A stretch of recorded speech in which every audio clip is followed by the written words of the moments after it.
isso, gente, está começando mais uma edição do Papo Franco-Belga e aqui ao meu lado está o tradutor, cara, um prazer imenso estar recebendo você no programa, o tradutor Otávio. Eu chamo você de Octávio ou de Otávio? Otávio, pelo amor de Deus. Otávio, então... Esse C é a minha maldição.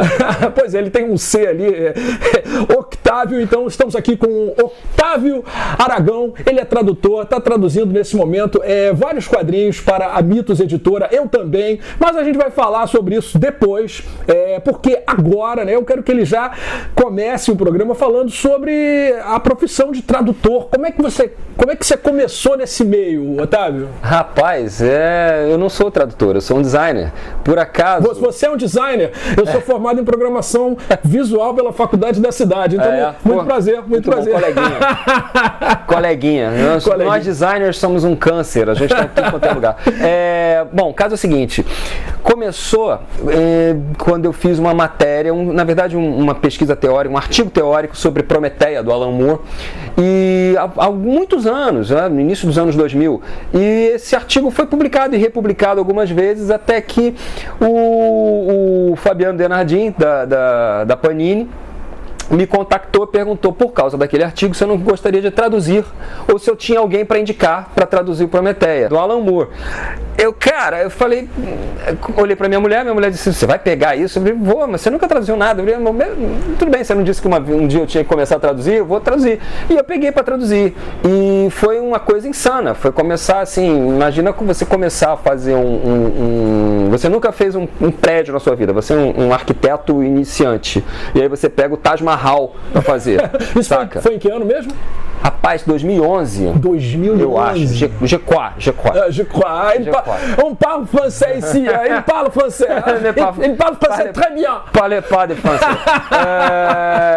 É terrível, mon français. Então, o que acontece é que aí fiz, e como quase tudo do Alan Moore, né, tem uma misturada. Você tem diálogo, você tem texto fluido, você tem poesia, todo mundo que traduz sabe que a pior coisa do mundo, a coisa impossível é você traduzir poesia.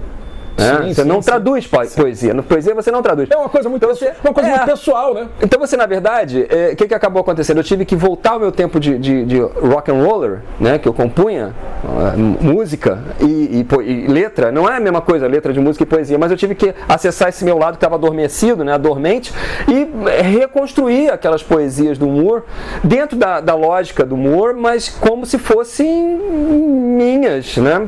Então você pegou, na verdade, uma parte da arte, que é a música, e usou para o seu trabalho de tradução. E eu imagino que tenha saído muito bem. Dizem, eu não gosto de ler as coisas que eu escrevo, então passa muito tempo até eu pegar alguma coisa para reler ou para ler mesmo. Então eu peguei Prometeia semana passada, dei uma olhada semana passada. Qual editora? Foi a Panini. Panini. Eu não fiquei triste o que eu vi, achei que tá ok, né? Se eu não fiquei triste, então acredito que... Então tá bom, primeiro trabalho, geralmente a gente critica caramba, né? Pois é. Alguma dica, assim, em relação ao seu processo de trabalho? Como é que é o seu processo de trabalho? Bom, em primeiro lugar eu leio a obra toda. O que eu posso ter de referência anterior, eu leio. Se eu já li, melhor ainda, porque eu releio. Então eu ganho uma nova camada de interpretação em cima daquilo ali. Eu não consigo compreender bem você fazer um trabalho de tradução sem ler a obra. O que acredito que seja até comum por causa do tempo, né? As pessoas não têm tempo e tal, tem que fazer. Mas o que eu procuro fazer é isso, é conhecer a obra razoavelmente a fundo antes de traduzir.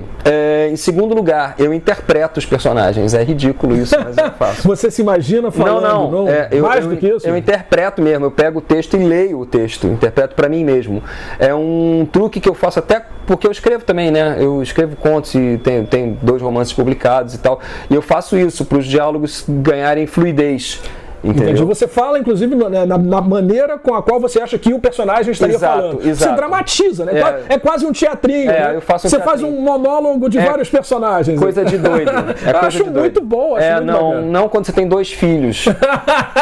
Não quando você tem 2 filhos, o pequenininho fica seriamente preocupado comigo, achando que eu tenho algum desvio mental. Mas assim, é o jeito que eu sei fazer. E até porque tem outra coisa também. Uma coisa que eu faço é estudar a estrutura de cada personagem.